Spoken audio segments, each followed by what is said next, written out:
Hey folks, coming up on Roland Unfiltered, broadcasting live from Las Vegas, Nevada on this Friday, April 19th, 2019. Attorney General Barr, he clears Donald Trump of obstruction of justice. It must be nice to have white man privilege. We'll break it down, of course, with our all-star panel today. In the state of North Carolina, ground zero for voter suppression, members of Congress hold a hearing about the issue of voter suppression, and Reverend Dr. William Barber was one of the folks who testified today. We have some of his testimony. Also on today's show, a new poll talks about the power of black women, but they are very concerned about the future of America. We'll show you those poll results. Also, this dumbass, crazy-ass white man literally wants Howard University to move because he wants to be able to walk his dog, and it should be a dog park. You have lost your damn mind. Wait until I show you what this colonizer has to say. All right, folks, also, tomorrow is April 20th, and that is Cannabis Day in Washington, D.C. Big cannabis festival happening here. We'll talk with the founder of the festival about the legalization and the opportunities for African Americans when it comes to the issue of cannabis. Also, folks, a stunning video. Police in Connecticut shoot an unarmed, innocent young black woman, fired 12 shots into her car. She's still hospitalized. We'll tell you exactly what took place. And also, Laura Ingraham, why does she keep sitting here messing with people? And Christy Teigen does not play. She called her a white supremacist. Y'all, we got all that for you. It's a jam-packed show. I can't wait to bring the funk on Roland Martin Unfiltered. Let's go. He's got it. Whatever the miss, he's on it. Whatever it is, he's got the scoop, the fact, the find. And when it breaks, he's right on time and it's rolling. Best believe he's knowing. Putting it down from sports to news to politics. With entertainment just for kicks, he's rolling. It's on go, y'all. It's Roland Martin, rolling with Roland now.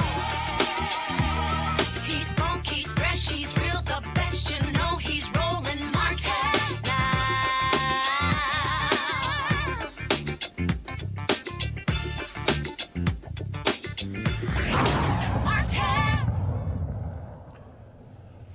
All right, folks, we have seen the Mueller report that basically lays out obstruction of justice by Donald Trump. But his Attorney General, William Barr, says, no, there was no obstruction of justice. I made the decision. I didn't see any. Roll the tape. There is substantial evidence to show that the president was frustrated and angered by his sincere belief that the investigation was undermining his presidency, propelled by his political opponents, and fueled by illegal leaks. Really? The white man was frustrated. Eli Honig, a former federal prosecutor, says that's BS. Was any person other than the president of the United States, I can say as a former prosecutor, this will be a knockdown case for obstruction of justice. I've charged and convicted people on obstruction of justice based on a fraction of this evidence. Absolutely amazing. Now, activist Samuel Sing-Youngway wrote this tweet. Y'all love this one here. Pull the tweet up. AG Barr literally wrote a report called The Case for More Incarceration, where he said putting more black men in prison would, quote, benefit society. Now he's saying a white man can't be charged with felony obstruction of justice because his feelings were hurt. Well, let's get into our feelings with our panel. Teresa Lundy, she is the founder of TML Communications. Malik Boyd is a CEO of Deshuri Products. And Davon Love is Director of Public Policy, Leaders of a Beautiful Struggle there in Baltimore. Malik, I got to start with you. Really? His feelings were hurt? So sad. So that was one of the lamest excuses I've ever heard, but it's clearly evident to us that the system, and if there's anybody that denies this, this is a classic example of a system that has benefited white privilege and still continues to this day. If a black man, if President Obama would have ever said something like that, the country would have fallen apart. And so the question for African Americans is, how long do we continue to let this kind of stuff go? When do we become connected with an agenda that ensures that we can address some of this stuff with the individuals that we put in office? Well, and Teresa, what really gets me again is his hurt feelings, but I also find it still unbelievable with this whole notion that they are operating by a Department of Justice memo and the President of the United States cannot be indicted. I'm sorry. A federal judge hasn't ruled on that. The Supreme Court hasn't ruled on that. And I thought no one is above the law in the United States.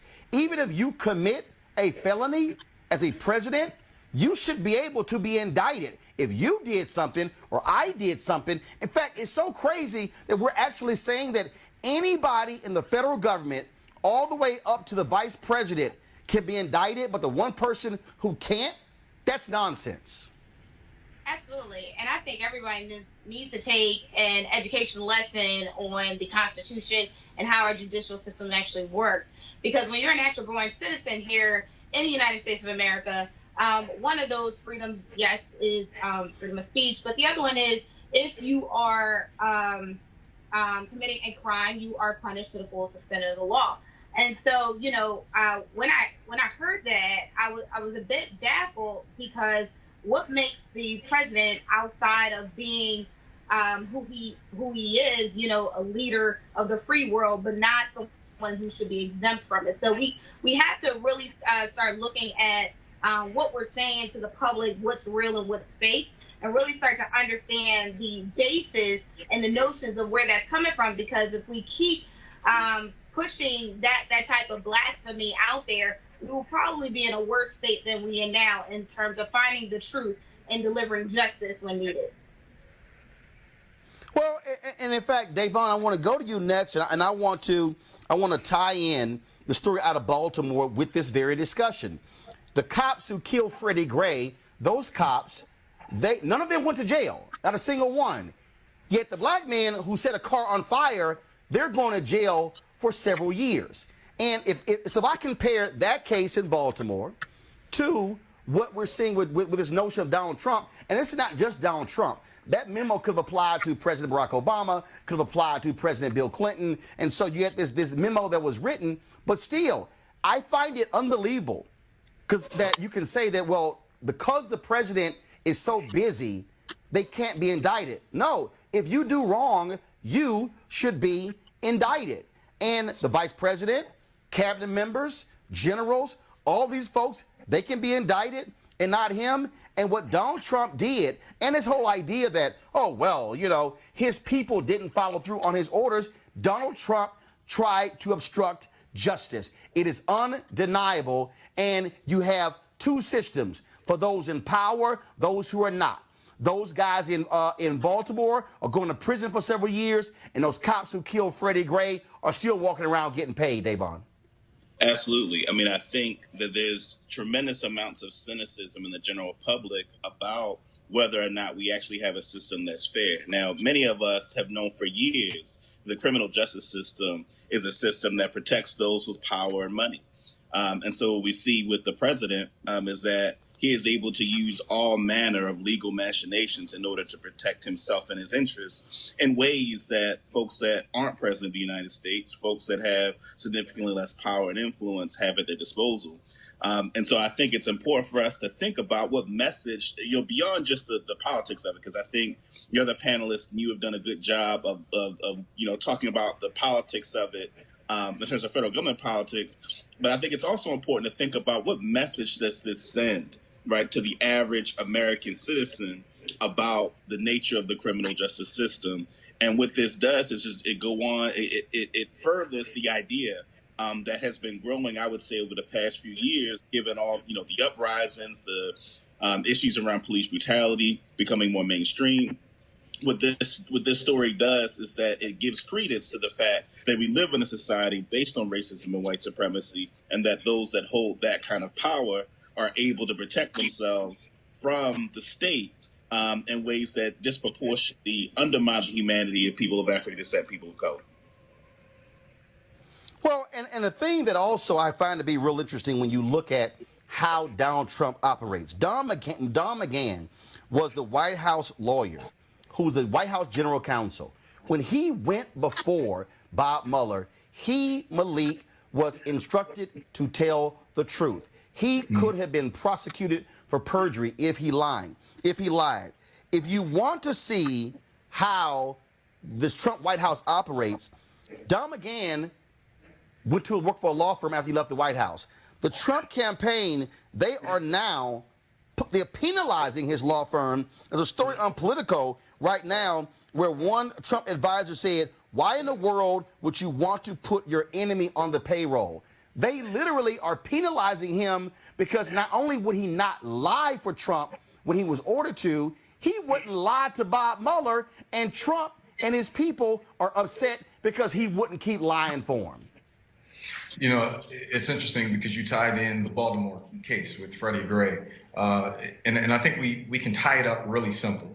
The badge, the robe, or the elected office, the burden of being in those spaces does not supersede the burden that justice has to be spread out equally and equitably. But time and time again, it's being proven that the system does not work for those who do not have the resources or have darker hue of skin. And we're now seeing a boldened use of this system. And I think Trump is doing well to teach America a lesson for those who have declared that this does not exist. We're looking at it live on center stage. Teresa, Steny Hoyer, the number 2 for Democrats in the House, he said that, we really should not be pursuing impeachment. Congresswoman Alexandria Ocasio-Cortez, she said she is going to sign on to Congresswoman Rashida Tlaib's petition calling for impeachment. Now you have Senator Elizabeth Warren. She says Congress should launch impeachment proceedings against Donald Trump. I don't understand why Democrats right now are running scared. You cannot convince me. There is no way you could convince me that if this was a president named Barack Hussein Obama, even if the Republicans only control one chamber, there is no doubt in my mind that they will be clamoring for impeachment proceedings if this report happened under President Obama. A lot of things has happened since the 2016 election, and it looks like the only courage that is happening from the Democratic Party is from the younger membership outside of Elizabeth Warren, who's running for presidency, who's going with the talking points. But I think what we really need to start to understand that when we start saying, let's impeach the president, we also need to make sure that, it's a firm impeachment with some sustainable value to it. So, yes, if it was Barack Obama, I do believe everybody, on the Republican side would just be raising their hand without getting the facts.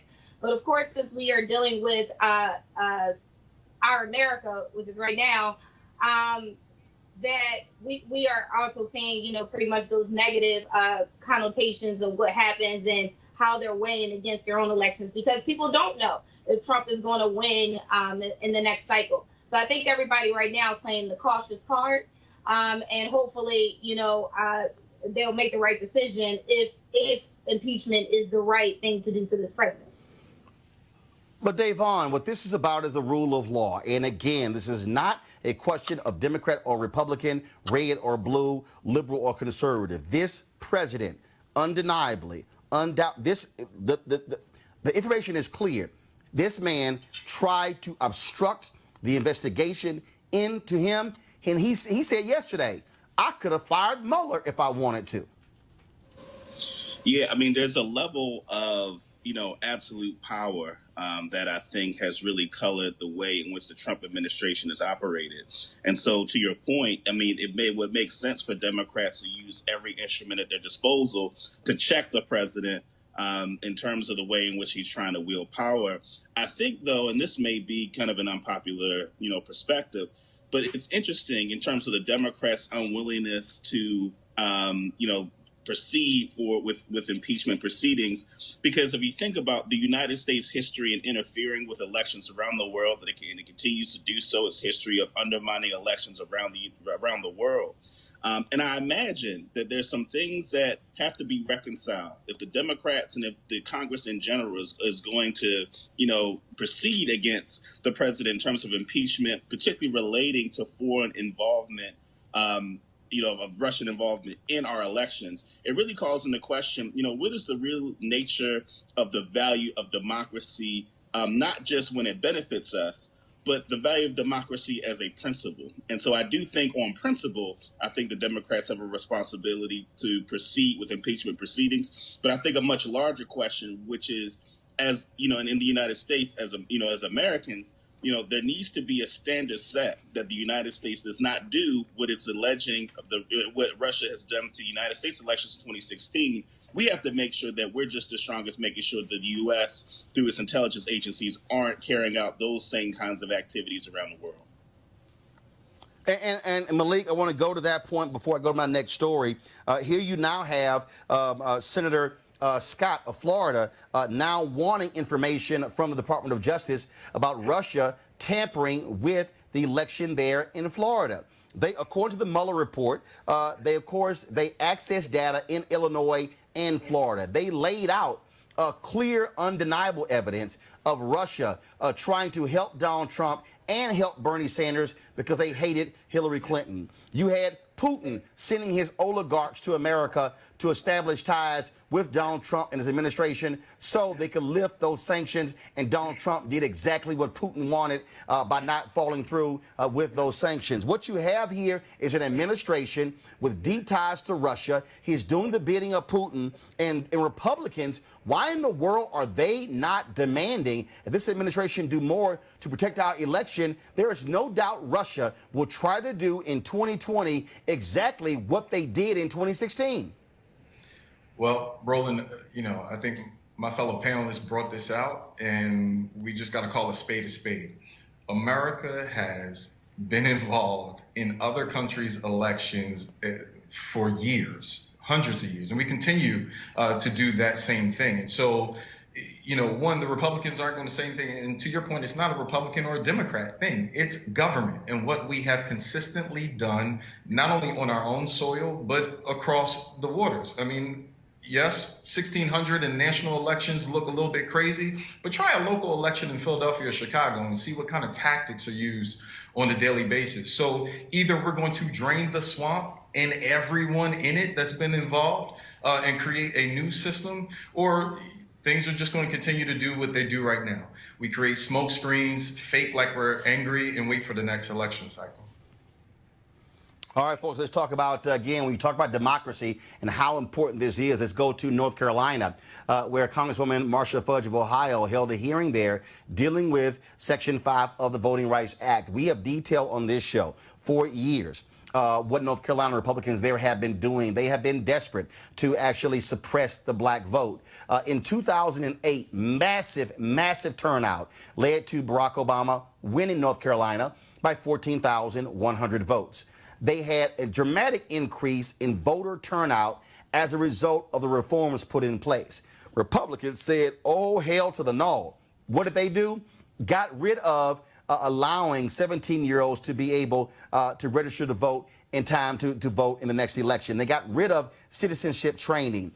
They actually cut early voting, slashed it because they were targeting when black folks voted. And so the hearing was to talk about what Republicans have done there and why it's important to have oversight from the Department of Justice as a result of fixing the Shelby v. Holder decision that was brought down by the Supreme Court in 2012 that greatly has led to massive voter suppression led by Republicans. Here is Reverend Dr. William Barber, Repairers of the Breach, National Board Member of the NAACP, a preacher there in North Carolina, testifying about the impact of Republican-led voter suppression.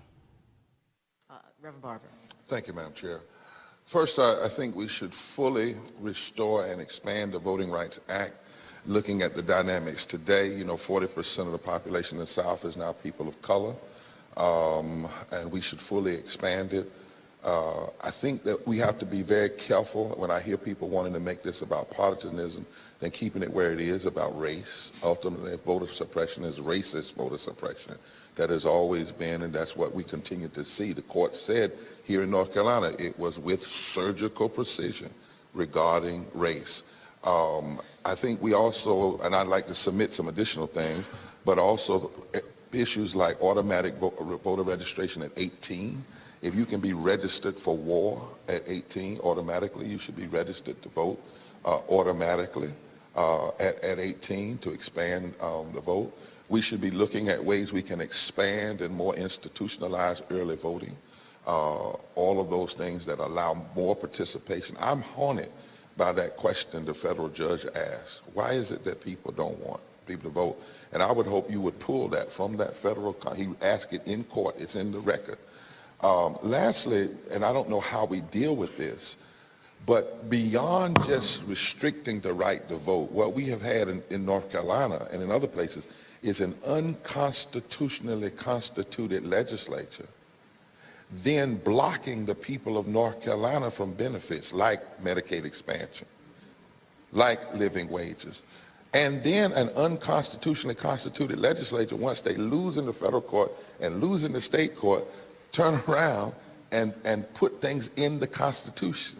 And somewhere that is very troubling, that you can be elected by procedures that the courts say is unconstitutional, but use your unconstitutional ill-gotten power to then implement policies that affect people from their voting rights to their wages, to how we address poverty, to women's rights, to immigrants' rights. That is, if it's not wrong legally, it's certainly wrong morally, and I believe it is a fundamental undermining of democracy for those who have been unconstitutionally elected to then have the power to affect the lives of the people in every aspect and form of their daily lives.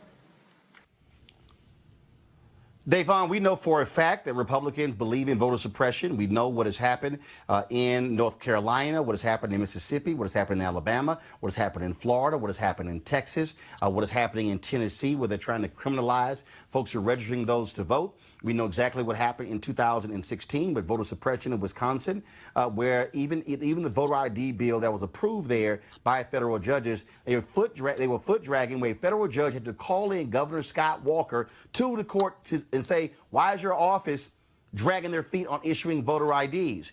Donald Trump won Wisconsin because of voter suppression there as well. And I dare say, Davon, in 2020, Republicans are going to do their best to suppress the vote again because they did not like that black turnout for Obama in 2008 and 2012.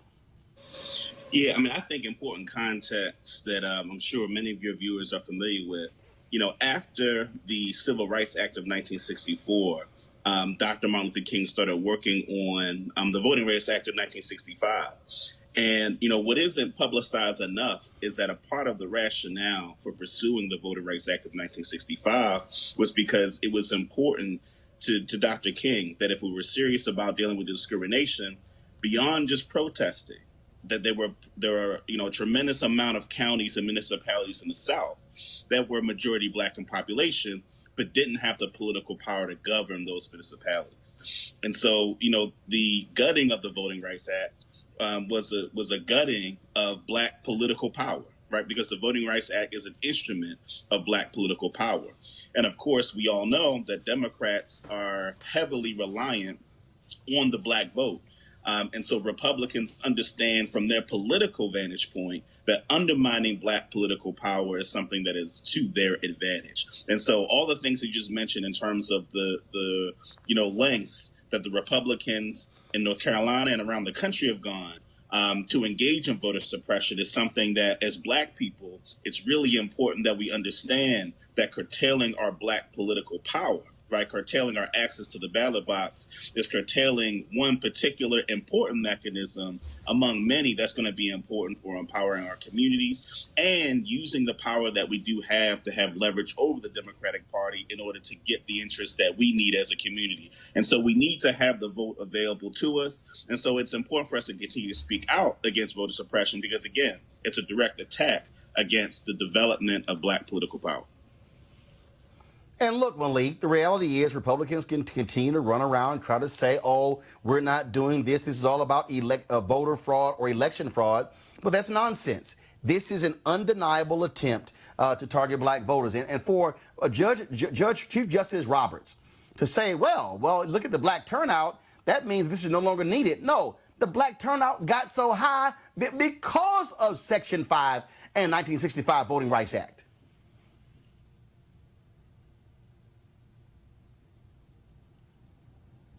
Relationships with Black people, period.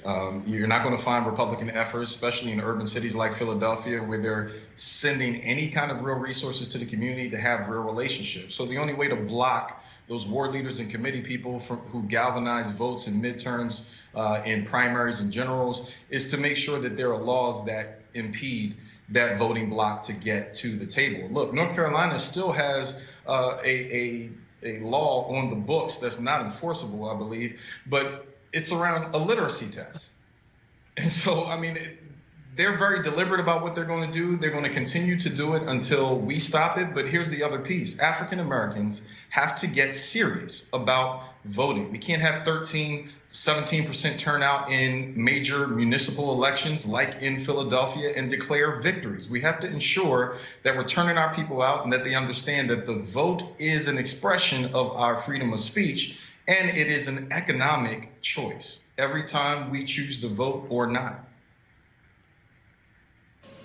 And look, Teresa, it's very simple. I keep telling people, don't think for a second that Donald Trump and his imps are not going to go after Black voters with voter suppression and young voters. And so all y'all white folks out there, you young voters, they targeting you as well, older voters as well. Republicans need to keep turnout low in order to ensure their victory because they want to turn out as many as white folks as possible. Absolutely, and it's real evident here in Pennsylvania. So there's 67 counties here in Pennsylvania, and the Republicans obviously are cheerfully with the results that happened in 2016. But because now we are a purple state, those efforts have started earlier than what was actually seen before. So what do I mean by that? So that means there are local grassroots organizations that have just sprouted up out of the blue that don't say necessarily Republican, but says conservative values. And those are touch points that are hitting into our universities, our 11th and 12th grade high school students. And then we have some candidates that have been running statewide that have been reaching out to some of the African-American majority and seeing if they can help them with the local elections. So, yes, they are pulling out all the stops to make sure that they secure their base for 2020. I think I looked at a report earlier about Donald Trump and his fundraising efforts. It looks like he was a little bit low. And Republicans are trying to figure out what to do because if the Democrats, obviously if we have the popular vote and then, we amount that with some urgency with some other votes, then, it's not going to look good for his reelection. But I think, again, we just need to be mindful and use our voices to the fullest extent, utilizing the organizations and our resources to better suit what's about to happen in the future. And let's talk about this election. Of course, there's a new poll out that breaks down how Black women feel. It was conducted by SDK Knickerbocker. The poll was conducted for 3 groups focusing on women's reproductive rights. Now, this is what they found from Black women. The chart on feelings about the direction of the country. The reddish colors to the left stands for angry, disgusted, scared, sad, nervous. Those negative attitudes total 78%. One reason why, when asked if they agree with the statement, if we go down the same path, I do not think the U.S. will be a safe place for black women, 85% agreed. But black women are doing something about that. 91% of the black voters polled agree with the statement. I voted in the most recent election because I felt like the stakes were too high not to. Is there any group who votes at a higher rate? I don't think so. Black women want to be seen for what they are. Here's the deal. 93% agreed elected officials need to understand that there are differences in the black community and not everyone thinks the same. Different from white women. Quote, as a woman of color, I want my elected officials to understand how my experience and my needs differ from their white women constituents. 89% agreement. Okay, one more. Black women were both more engaged in voting than their Latina and Asian counterparts, but also more worried about the future. And two major things there. And I want to pull this story here. I was looking on Politico about the effort that Senator Elizabeth Warren is making towards black voters. And I'm going to go to Teresa, then Davon. So, Teresa, Elizabeth Warren is getting a lot of attention from black activists for her very specific policies dealing with the issue of racial inequality. And so, look, if you're a candidate, you better be speaking specifically to what black women want to hear, and I dare say what black men want to hear as well, because there was a 6-point gap, a 9-point gap between black women and black men for Democrats, not only in 2016 with Trump, but also in 2012 between Obama and Romney. Teresa, you're first, then Davon. Yeah, so black women are obviously making their plea once again to those who are running to get our vote. As the studies and the polls have been showing that, yes, some of those disparities, the equal pay wage, the gap within that, some racial disparities, the women in prison and the dignity that happens within that. So most of these criminal justice issues that need to be reformed should be reformed. But I think some of the issues that we are having in terms of kind of getting that word out is really just kind of talking points. So for me personally, I'm not seeing any candidate outside of, especially the ones that have experience and, are sitting in the Senate, are really, expressing what they have done legislatively in their past about, dealing with those African-American issues. But yet they want to get on the campaign trail and say something different because they are running. So for me, I'm high hopes for those who want to do something. But again, I'm looking for a little bit more than lip service. Yeah, Davon, I think, when you look at this in terms of how black women feel, candidates better be smart speaking to those issues. But I do want to ask you, though, this poll is dealing with black women. I have been saying for the last several years that Democrats better really pay attention. I get black girl magic. I get into targeting black women. But there's an issue there. There's a gap there between black men and black women voting for Democratic candidates. And black men are saying, I want to hear you speaking to me as a black man as well. Davon, what are your thoughts on that? Well, so a few things. I think the first is that there's a history of black women really serving as the backbone in terms of the political organization amongst black folks throughout our sojourn here in the United States.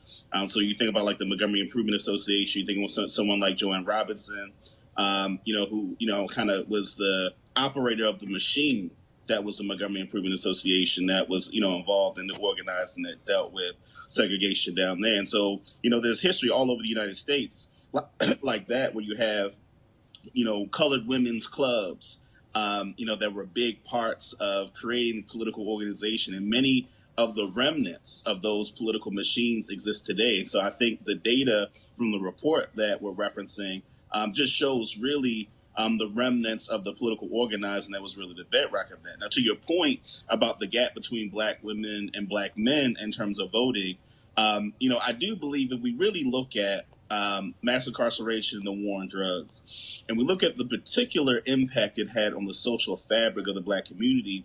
If you think about the way in which Black men were essentially ripped from many of their families as a result of the policy of the war on drugs, it goes to show that there's certain kinds of issues that wouldn't get talked about or wouldn't get included in the mainstream of the Democratic Party because, unfortunately, a lot of Black men have been, marginalized in this society in a particular kind of way. Not to say that Black women aren't marginalized, but to say there's a particular kind of way that Black men are marginalized that I think has undermined the real nature of our participation. And so I think one of the things that we need to be doing as Black folks in our relationship to the Democratic Party is demanding that they speak to more issues that impact a broader swath of our community. The reason we see such low voter turnout, particularly in urban cities where you have 10% of the electorate turning out, is because the Democratic Party establishment has not really backed candidates that really talk about some of the things that we're actually getting to now. So now we're talking about police brutality, we're talking about mass incarceration and racial inequality, but all that has happened under the backdrop of major uprisings and protests and challenges to the Democratic Party establishment. And so now we have this runway to talk about issues that otherwise haven't been talked about. And so using the machinery that Black women have laid the groundwork for politically, and then infusing more issues that impact broader swaths of our community, I think is the way forward. Malik, again, I think that if you look at this polling data, when you hear what Black women are saying, they're very concerned about the future. I think that is very much about Trump, his appeal to white nationalism and this whole white fear that is driving so much of the conversation today. Yeah, and so Davon brought up a good analogy. He talked about clearing the way through the protest and some of the upheaval to ensure that there's a runway for these candidates. But I would caution us not just to clear the runway, but to check the flight plan, because we're electing these officers and sending them on and in the sky, and then they're changing the flight plan. And so we get a lot of talk, a lot of what we would just call rhetoric in the space. 84% of Black women said too often the candidates running for office do not acknowledge their issues and what matters to them the most. And then you saw the Democratic Party come behind it with a seat at the table. Well, that's great. It sounds good, but it left many wondering, where is that table? Is it outside of the boardroom? Is it in the kitchen? Is it in the lunchroom? But it's certainly not at a true seat of power. And so what we are seeing across not just the women of color, but women in general, they are deciding that they want and they are demanding a larger slice of the pie of power. And that is dangerous to grumpy old white men in power, and definitely to hard-headed Black men who won't support them and get out the way and ensure that our women get in office and take care of not just their agenda, but also the agenda of Black men. We've been overlooked for so long, and they are our champions. But what these women are saying now, it's not a conversation of may I. It's a get down or lay down. Either give us the power or we're going to take the power one way or the other. All right, folks, tomorrow in Washington, D.C. is National Cannabis Festival. And, of course, it deals with this whole issue that we're seeing exploding across the country, this multi-billion-dollar industry where cannabis has been made legal in a variety of states. Now, the legal production and sale of cannabis is fertile ground for entrepreneurs, but the key is getting in the door. Now, there's now Malik, of course, he is the founder of the National Cannabis Festival and Policy Summit. Carolyn Phillips joins us right now. So Malik is actually, get that straight. Sorry, Carolyn Phillips is the founder of the National Cannabis Festival and Policy Summit. Malik actually has his own business as an entrepreneur. So, Carolyn, welcome to the show. Caroline. Thank you so much for having me. Thank you so much. Okay, guys, I can barely hear Caroline. Thank you so much for having me. I can still barely hear her. So I'm going to throw the first question out. Hopefully I can hear you better. So, Caroline, why did you want to start this? Was it because not enough African Americans were involved in this space? Why'd you want to do this? Well, it's definitely because of that and then more. I grew up in Washington, D.C., where the war on drugs really hit our lower income communities very hard. When I saw legalization come to D.C., I saw a lot of extremely expensive events come to our city, and I did not see any brown or Black faces in those audiences. And I wanted to change that. I wanted to create an event that was accessible and affordable and could give people access to information and education to arm them to be part of this industry. So tomorrow is the festival. So what is the festival? What is happening there? What's happening at the Policy Summit? So the Policy Summit was today at the Museum. It was a free event that was open to the public. It was really a convening of unlikely allies. We had people from both sides of the aisle talking about progress on cannabis legalization and social justice issues. Tomorrow is National Cannabis Festival. It's the 4th annual festival. We, of course, have a concert. It's headlined by Ludacris, Action Bronson, Biz Markie, and DC's Backyard Band. And then we have a lot more than that. We have 4 education pavilions where people can really learn about hemp and CBD. They can learn about business. They can learn about wellness. They can learn about policy and topics impacting cannabis culture all over the world. We also have an exhibitor village where people can see a lot of the businesses that are really innovating as far as products and what they're offering consumers in the cannabis space. But most importantly to me is our Veterans Pavilion and our Advocacy Village. In our Veterans Pavilion, members of the armed services, veterans, reservists will be able to gather and talk about how they use cannabis for wellness, possibly as an alternate to harmful opioids. And in our Advocacy Village, we'll have 32 of the nonprofit groups that have been leading the charge on cannabis legalization, exhibiting, talking to folks, educating them, and hopefully arming them to return to their communities and keep the fight alive. So Malik, so many African Americans obviously have been impacted by the nation's drug wars, but when you look at the folks who are profiting right now, they don't look like us. You started your particular business. Is that what the genesis of it was? That like, look, if we were hurt by it before, we should be benefiting by it now. Partly that, and the fact that 2 years ago, our office was ground zero for quite a few dispensary conversations in Pennsylvania. And I got a chance to see the numbers firsthand, and also where the slices were being given to and sent to. And so, look, at DeShuri, we were intentional. We said that we wanted our executives to be minority. We wanted our investment group and the investors that we took on to be minority. We wanted our employees to be minority. And all of those things have come to pass. It's not a Band-Aid to fix the gunshot wound that exists in this equity conversation, but rather to show that there is excellence in minority operations. We have 60,000 members of the Black farmers or the farmers group in cannabis, and Black farmers have been largely cut out of it. You're talking about 4.2% in minority participation when we talk about levels of ownership and executive actions inside of cannabis companies. And then we watch the banking bill, quite frankly, and we're hoping that we're able to move that forward along with state standards in PA and Maryland and Georgia. But making sure that African Americans and minority businesses do not get banged at the level of transaction as it relates to our businesses. If we're not able to bank, we're not able to really sustain ourselves, because most of these investment groups have enough in the tank to wait this thing out. Most minority groups are still waiting for the opportunity to hang in there. And so I'm excited about what's happening in DC for 420. And I think around the country, minority groups are coming together to support efforts like that in legislation. Davon, there's been a lot of criticism there in your state of Maryland, the lack of African Americans with dispensaries. They felt that there should have been more protection by the state legislature, by the Black Caucus when those bills were passed. We're seeing this in other states as well. And so I think, look, at the end of the day, this is an opportunity. And I've had conversations with other individuals, Montel Williams, of course, one of our partners on the show. They had a whole crowdsourced funding deal to buy farms. This is an issue that, for African Americans, is an economic opportunity.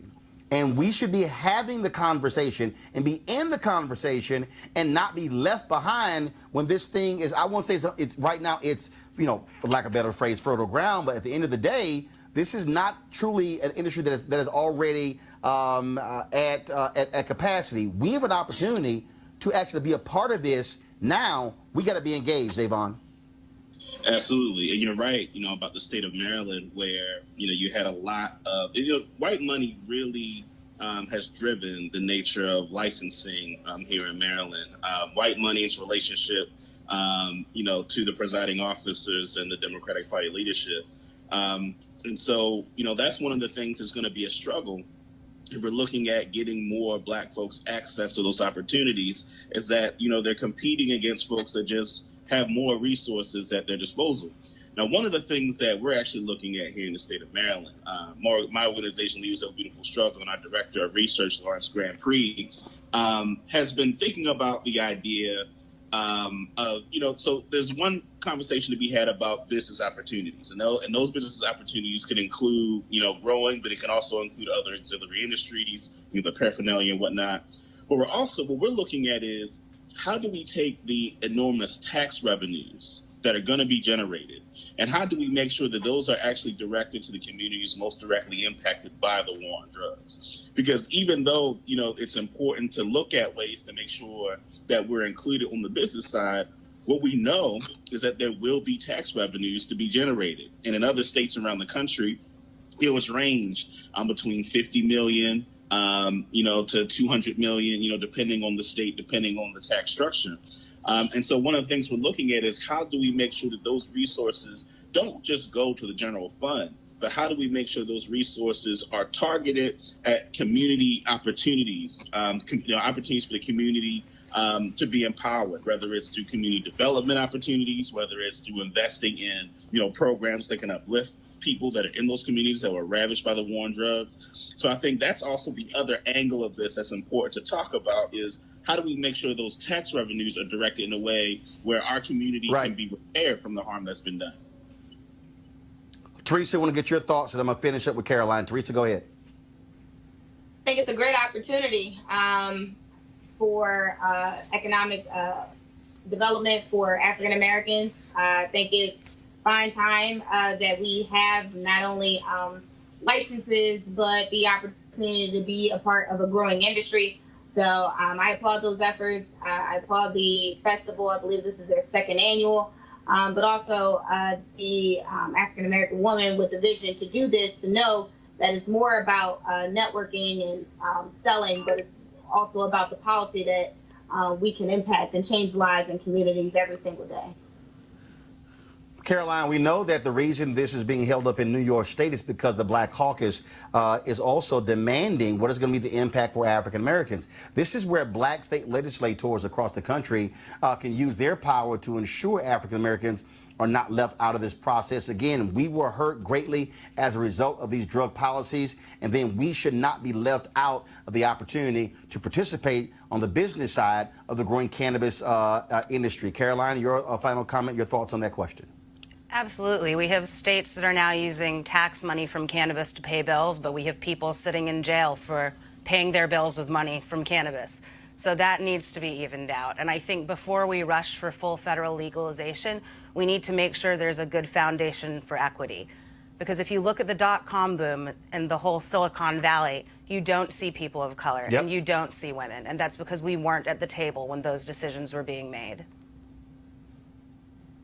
All right, where can people go to get more information on the National Cannabis Festival? You can visit nationalcannabisfestival.com. Tickets are still on sale, and we'll be setting open the gates at high noon tomorrow. All right then, Caroline Phillips, we appreciate it. Thanks a lot. Thank you. All right, folks, let's talk about this disturbing video out of New Haven, Connecticut. Roll the tape, please. In this video, what you will see is Stephanie Washington and her boyfriend, Paul Witherspoon III, both African Americans. They were in the red car. They came to a stop. We see one cop jump out of his car. In just 4 seconds, he fires at least 3 shots that we can see. Washington was hit in the face. Witherspoon, the driver, who was a suspect in an armed robbery, was taken into custody, but he was released a short time later without charges. Now, Washington was rushed to the hospital and is expected to survive. Another officer was shooting from the front of the vehicle, but this video does not show that. Cops initially said the driver exited the vehicle as soon as the officer stopped him. Well, that seems contradicted by the video. No shock. The officers involved are Devin Eaton of the Hamden Police Department and Terrence Pollock of the Yale Police Department. They both are on administrative leave pending an investigation. There have been a number of protests demanding the officers be fired and the body cam footage be released. And so we're going to be sure to keep you updated on that particular story. Now let's talk about this story we mentioned yesterday. White gentrifiers walking their dogs and picnicking on the campus of Howard University. Well, a local reporter on the Fox affiliate did an interview. And this white man, y'all, I can't even just roll the tape. They're in part of D.C., so they have to work within D.C. If they don't want to be within D.C., then move the campus. I think we need to work together, and I don't think it should be a he or there or here. It's our community, and that's how it should be. Okay, you can come back. What? I'm sorry. Teresa, what the hell? Howard University should move? No, Howard University should move, but this is the definition of white privilege and what's going on in D.C. as it relates to gentrification. So I hear them as they say our community, but our campus and our tuition is two very different scenarios.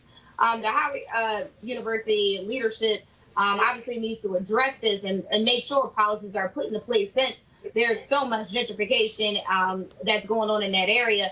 But also, I'm actually glad that the local affiliate of Fox actually did do a piece on this, because it does show the disgrace and the disproportionate devisement of what's going on with some white Americans. And so I think, again, if, Howard University needs to make sure they put a stop to this, because they wouldn't do this to the Georgetown universities or the Lands and the American University, because it wouldn't even got to the local affiliate station if that had happened at their school. So there definitely has to be some policy in place to ensure the safety and security of our students. Malik, Greg Carr, of course, chair of Howard University's Afro-American Studies Department, frequent panelist on this show. He tweeted this 2 hours ago. Dogs got nothing to do with it. They go where they're taken and where they're allowed. This is all about people. And in this country, no group respects black people until they're made to. Walk your dog on HU campus and find out how much we respect ourselves, Malik. I love Greg. I'm so glad that he's a panelist on your show, and I think his tweet is spot on. Actually, if I were you, I'd love to see an interview with you, Greg, and this guy and see how that went for him. Look, this guy got 2.3 minutes of fame saying something really crazy out of his mouth. But he is a token and indicative of a greater issue, and that is, to Teresa's point, white privilege and its boldness, the fact that it is getting bolder every day. The gall to say that your dog walking has more priority than the education of any individual, let alone minorities, is absolutely insane. Let's not give him any more attention, but let's focus on what's happening with gentrification and how we can protect not just our universities, but the communities around it that support it as well. But Davon, we have to, focus on this, because what he said is what he articulated, what many people think, and it's that sort of the attitude, oh, y'all should move, when Howard has been there when his ass would not move into a black neighborhood. Yeah, and I would actually take it a step further. That statement is an extension or a representation of the larger colonial mentality that is a part of the collective American consciousness, where black people are literally just objects of other people's thought experiments, where black people simply serve as commodities to be trafficked for the interest of white institutions and white folks' pleasure. And so when you think about gentrification and the way that it's happening around the country, you have like the kind of hipster kind of profile, the kind of person that is proximate enough to black suffering, that there's a sense of enjoyment from being in close proximity to it, while at the same time, having just and really just destroying communities and neighborhoods from which black people live and struggle every day for the purpose of their own enjoyment. And that's the quintessential mechanism of colonialism. And as Dr. Carr said, the way to fight colonialism is that as black people, we need to stand up and challenge when white folks engage in activity, engage in discourse that justifies the dehumanization of our people. All right, y'all, I got to end the show on this. Super white woman Laura Ingraham of Fox News was not happy that Chrissy Teigen was named to the Time Magazine 100 Most Influential list. This is what she said on her show. Well, speaking of glamorous, model and wife of John Legend, Chrissy Teigen, was also chosen as one of the 100 most influential. Now, she's also known for her vicious attacks on President Trump, and she was chosen, according to the profile, because, quote, all her life, Chrissy Teigen has liked to eat. She's not shy about that or anything else, really. Well, that's nice and innovative, I guess, eating. But did most Americans like her take on female empowerment during last week's Democrat retreat? I think it's possible to be really angry all the time. If there was one word you would help particularly women use more frequently, what would that one word be? F you. I'm sorry, speak of the last. You're very... Well, y'all, Laura was just taken aback that Chrissy would use such language. This is how Chrissy fired back on social media. I wonder if she is offended that her hero, Donald Trump, was quoted by the Mueller report as saying when he heard there was to be a special prosecutor, I'm fucked. Okay, when Trump put out tweet today with the word bullshit. So okay for Trump, white male Republican, not okay for Teigen, a black female Democrat. Keep in mind that Laura was not on the list. Teigen, feeling Laura's pain, tweeted, when Time comes out with their 100 most influential white supremacist list, I promise I won't question your worthiness. She also said that if there's a list of the 100 most influential white supremacists, Laura would be on the list. See, y'all gotta understand, Chrissy, y'all, she's of Thai and Norwegian descent, married to John Legend. Don't mess with her. I know her. She ain't regular. She'll cut you deep. So that's how it goes. All right, first of all, I want to thank Davon. I want to thank Malik as well as Teresa for joining me on today's show. Folks, I'm here in Las Vegas for the board meeting of the National Association of Black Journalists, where I'm Vice President Digital. And so we've been meeting here. Our campaign against CNN continues. We want to thank all of you who have supported us. Just an update, they, of course, Warner Media announced they're hiring an executive position that will be reporting directly to the head of Warner Media when it comes to diversity. Don't think for a second that didn't happen because we met with them. And also ABC News announced that they were hiring an executive to deal with the issue of diversity and inclusion. That announcement came after we also sat down with them. And so we're going to give you an update on how these companies are doing over the next several weeks. The pressure will stay on because we are all about representation of black people. Let me say it again, of black people in the executive ranks as well as on the air as well. Also, folks, on Sunday, I'll be celebrating, I'll be on the plane for half today, flying back to D.C. Married 18 years to Reverend Dr. Jackie Hood Martin. So that takes place on Sunday. Normally, I show you a photo, but I don't have my iPad hooked up to it. So y'all know how she looked. And so, again, I'll be celebrating our anniversary this weekend. So looking forward to that. If you want to support our Bring the Funk fan club, please do so by going to RolandMartinUnfiltered.com. Also, by the way, all of you who have given to us via Cash App, y'all got to send us your email so we can send you the promo code so you can have a discount on items that we have on our website. I'm going to let you know the first items that we're going to have on the website for sale next week that you'll be able to get a discount. Books, pocket squares, and some other items that we have. And so we look forward to that. So again, go to RolandMartinUnfiltered.com if you want to join our Bring the Funk fan club. We end the show the same way always on Fridays with a list of all the folks who are or members of our fan club. If you're not on the list, send me an email and we'll make sure it gets taken care of. And so y'all have an absolute fabulous, fabulous weekend. I gotta go. Holla!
You want to check out Roland Martin Unfiltered? YouTube.com/Roland S. Martin. And subscribe to our YouTube channel. There's only one daily digital show out here that keeps it black and keep it real. It's Roland Martin Unfiltered. See that name right there?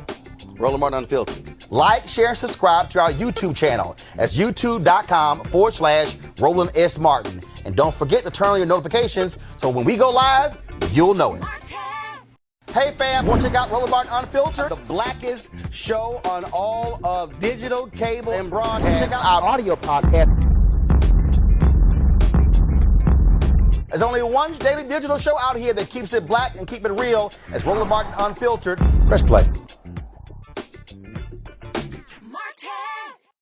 You want to support Roland Martin Unfiltered? Be sure to join our Bring the Funk fan club. Every dollar that you give to us supports our daily digital show. There's only one daily digital show out here that keeps it black and keep it real. It's Roland Martin Unfiltered. Support the Roland Martin Unfiltered daily digital show by going to RolandMartinUnfiltered.com. Our goal is to get 20,000 of our fans contributing $50 each for the whole year. You can make this possible. RolandMartinUnfiltered.com.